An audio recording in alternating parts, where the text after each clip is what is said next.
पटना के फुलवारी शरीफ में एक अपार्टमेंट के बाथरूम से मिला नाबालिग लड़की का शव। उसके बाद बवाल। बताया जा रहा है कि जिस लड़की का शव मिला है वो मेड का काम करती थी, जहां काम करती थी वहीं उसकी लाश पाई गई है। इससे परिजनों में गुस्सा है। आरोप यह है कि दुष्कर्म करने के बाद उसकी हत्या कर दी गई। नाराज परिजनों ने बीती रात फुलवारी शरीफ में थाने के सामने आगजनी की, सड़क को जाम कर दिया। काफी देर तक हंगामा और प्रदर्शन चलता रहा।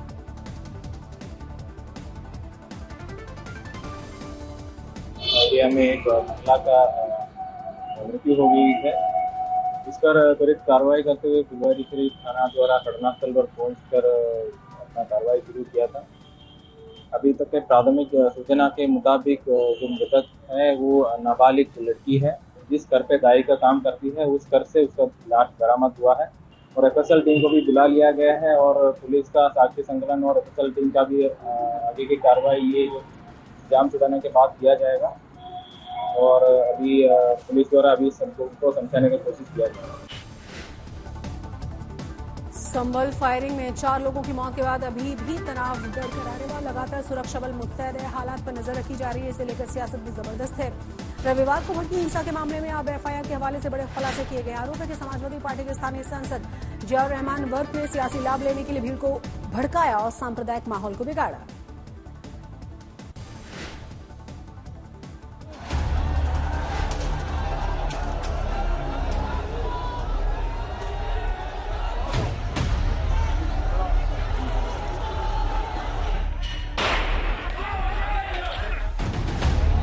संभल में हुई हिंसा की तस्वीरें 24 नवंबर की हैं।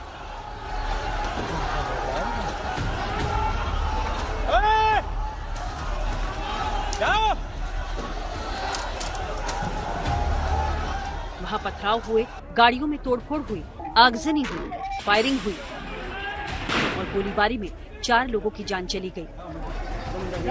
इसी हिंसा को लेकर पुलिस सख्त है।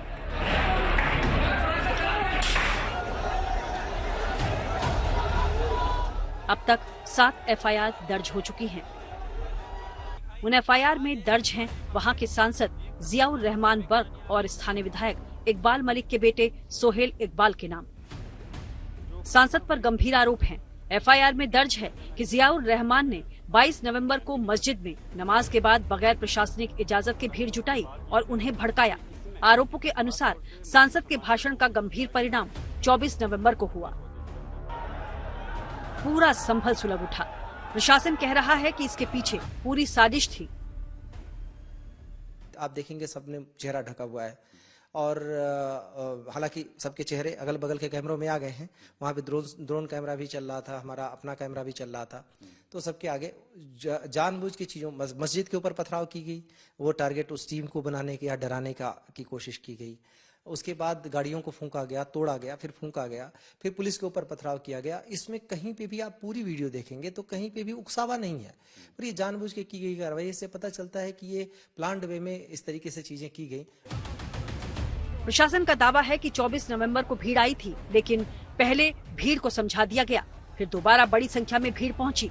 तब तक जामा मस्जिद के इमाम भी अपील कर चुके थे कि सर्वे बढ़िया से हुआ है, कोई दिक्कत नहीं है। मेरी तमाम मुस्लिम भाइयों से गुजारिश है कि सर्वे का काम पूरा हो चुका है और सर्वे टीम जो है वो बात की जा रही है और बहुत खूबसूरती के साथ हमारा मतलब ये सर्वे हो गया है। आप किसी तरह की परेशानी मत हो, आप अपने घर चले आओ, अल्लाह और अल्लाह के रसूल के वास्ते। इस मामले में 25 गिरफ्तारी हो चुकी हैं। एक दिन पहले पुलिस की गिरफ्त के बीच आरोपियों ने खुद को बेकसूर बताया। पत्थरबाजी की थी? ना बताया हमने। आखिर कौन पत्थरबाजी किया था? ये पता कि नहीं पत्थरबाजी हम थे ना, हम तो पता नहीं। थाने हम सुबह थाने गए थे सुबह से। सवाल है कि सच क्या है, किसने गोली चलाई, किसने हिंसा की साजिश रची। अब इसकी मजिस्ट्रेट जांच होगी। वहीं दूसरी ओर संभल जिला प्रशासन उपद्रव में हुए नुकसान का आकलन कर रहा है ताकि दोषियों से उसकी वसूली की जा सके। संभल से हिमांशु मिश्रा और आशुतोष मिश्रा के साथ आज तक ब्यूरो।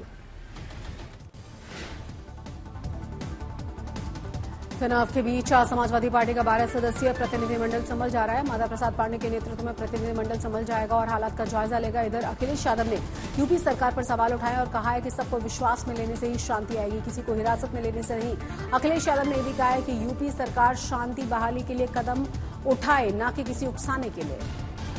ट्वीट क्या किया है, जरा दर्शकों को हम ये भी दिखा दें। सबको विश्वास में लेने से आएगी शांति, किसी को हिरासत में लेने से ही। यूपी सरकार शांति की बहाली के लिए सही कदम उठाए, ना कि किसी को उकसाए। माना शासन प्रशासन अपना सही काम नहीं कर रहा है, किरदार नहीं निभा रहा है, पर समझदार जनता सब समझते हुए एक दूसरे पर एतबार करे, ना कि किसी के बहकावे में आए। शांति विश्वास जितनी जल्दी कायम होगा, नफरत की सियासत करने वाले उतनी ही जल्दी हारेंगे। चीजें बातचीत से हल होती हैं। क्या जिलाधिकारी कप्तान ने कोई बातचीत की? जब उसका पक्ष तैयार था सर्वे के लिए, सर्वे आप कर लीजिए, आप रिपोर्ट लगा दीजिए। आप किसी की बात ही नहीं सुनना चाहते हैं कोर्ट में, आप अपनी मनमानी करना चाहते हैं। तो आखिरकार कौन निर्देश दे रहा है मनमानी के लिए? आखिरकार कहाँ ऐसी ताकत है जिसके आगे सब झुक रहे हैं और अन्याय कर रहे हैं? ये लगातार अन्याय उत्तर प्रदेश में हो रहा है। ये इसलिए हो रहा है क्योंकि अपनी नाकामी छिपाना चाहते हैं। ये न्यायालय के आदेश पर जो है समिति गई थी और उस पर जो है एक तरह से पथराव हुआ, जिसके कारण जो है कानून व्यवस्था बिगड़ी। सरकार इस पर बहुत सख्त है। जो भी इसमें दोषी पाए जाएंगे, चाहे वो किसी स्तर के हों, इस पर कार्रवाई होगी। यूपी के एटा में भी एक जमीन कब्जे को लेकर कल जबरदस्त हंगामा हुआ है। जानकारी के मुताबिक दरगाह के पास खेत में बन रही बाउंड्री को लेकर विवाद ने तूल पकड़ा और अराजक तत्वों ने दीवार को तोड़ डाला। विरोध करने पर पथराव किया गया और गाड़ियों को भी तोड़फोड़ की गई है। मौके पर पहुंची पुलिस ने हालात पर तुरंत ही काबू पाया। तुरंत कार्रवाई करते हुए पथराव कर रही भीड़ को भी खदेड़ा गया। तनाव को देखते हुए पुलिस ने प्रशासन ने दरगाह के पास फ्लैग मार्च भी किया और इलाके में शांति बनाए रखने की अपील भी की गई। उदयपुर में बीती रात सिटी पैलेस के बाहर पथराव के बाद जबरदस्त तनाव बना हुआ है। राज परिवार का झगड़ा सड़क पर आ गया था। सिटी पैलेस में दर्शनों के लिए विश्वराज सिंह मेवाड़ गेट पर ही बैठ गए। आयोजकों के अनुसार उत्तराधिकार दस्तूर के बाद विश्वराज सिंह का सिटी पैलेस में धूनी दर्शन का कार्यक्रम है, जबकि सिटी पैलेस दिवंगत महेंद्र सिंह मेवाड़ के भाई अरविंद सिंह मेवाड़ के कब्जे में है। विश्वराज सिंह मेवाड़ दर्शन करने की जिद पर अड़े हुए हैं। वहीं लक्ष्यराज सिंह मेवाड़ निजी संपत्ति का हवाला देकर विश्वराज को वहां दर्शन से रोक रहे हैं और इसी बात को लेकर दोनों ही पक्षों में कल शाम से बवाल जारी है। बीती शाम प्रदर्शनकारियों की नोकझोंक भी हुई है, जोरदार हंगामा हुआ है। जानकारी के मुताबिक झड़प में 3 लोग जख्मी हुए हैं।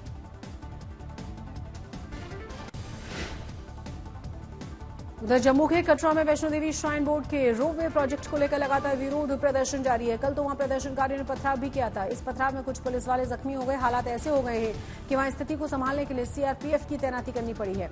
फिलहाल पुलिस प्रशासन के साथ ही सीआरपीएफ के 6 बटालियंस को वहां लगा दिया गया है। प्रशासन प्रदर्शनकारियों को समझाने की कोशिशों में जुटा हुआ है। संसद सत्र के आज दूसरे दिन फिर से सदन में हंगामे के आसार है। कांग्रेस ने इस सत्र के लिए रणनीति बनाई है। कल खड़गे के आवास पर पार्टी के नेताओं ने बैठक की। इस बैठक में राहुल गांधी भी शामिल हुए। पार्टी के नेताओं ने अडानी केस, चीन के साथ विवाद, मणिपुर संकट, प्रदूषण जैसे गंभीर मसलों पर मंथन किया है। बैठक के बाद पार्टी के नेता जयराम रमेश ने बताया कि अडानी मामले की जांच के लिए जेपीसी की मांग कांग्रेस करती रहेगी।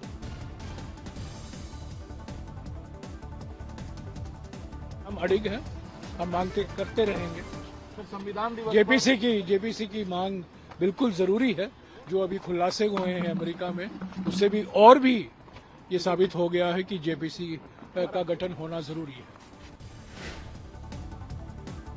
महाराष्ट्र में सीएम को लेकर सस्पेंस के बीच डेप्यूटी सीएम देवेंद्र फडणवीस दिल्ली पहुंचे हैं। आपको ये भी बता दें कि सीएम को लेकर कोई फैसला नहीं हो सका है। ऐसे में सवाल उठाए जा रहे हैं कि आखिर पेच फंसा हुआ कहां है।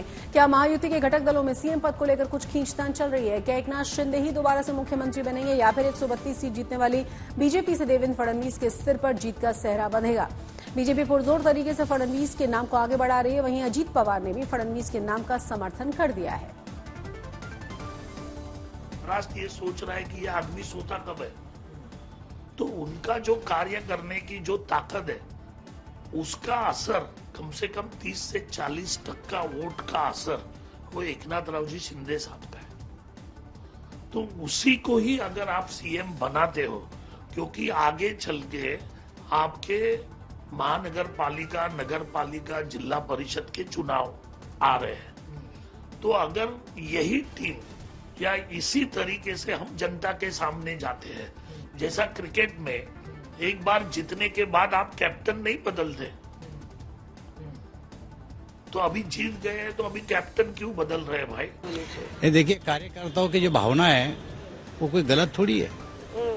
एक कार्यकर्ता के रूप में तो मेरी भी भावना वही है कि भाजपा का मुख्यमंत्री बनना चाहिए, लेकिन इसके बाद भी ये जो गठबंधन है इनके साथ जब तक की चर्चा नहीं होगी, कोई निर्णय नहीं होगा, सृष्टि आदेश नहीं देगी, तो हमारे भावनाओं का कदर करने वाली तो सृष्टि भी है ना।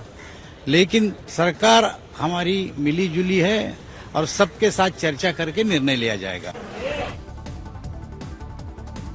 एकनाथ शिंदे के लिए उनके समर्थक लगातार पूजा पाठ में जुटे हुए हैं। कल मुंबई के सिद्धिविनायक मंदिर में कुछ शिवसेना समर्थकों ने विशेष पूजा अर्चना की, आराधना की और शिंदे को एक बार फिर से सीएम पद मिल जाए इसके लिए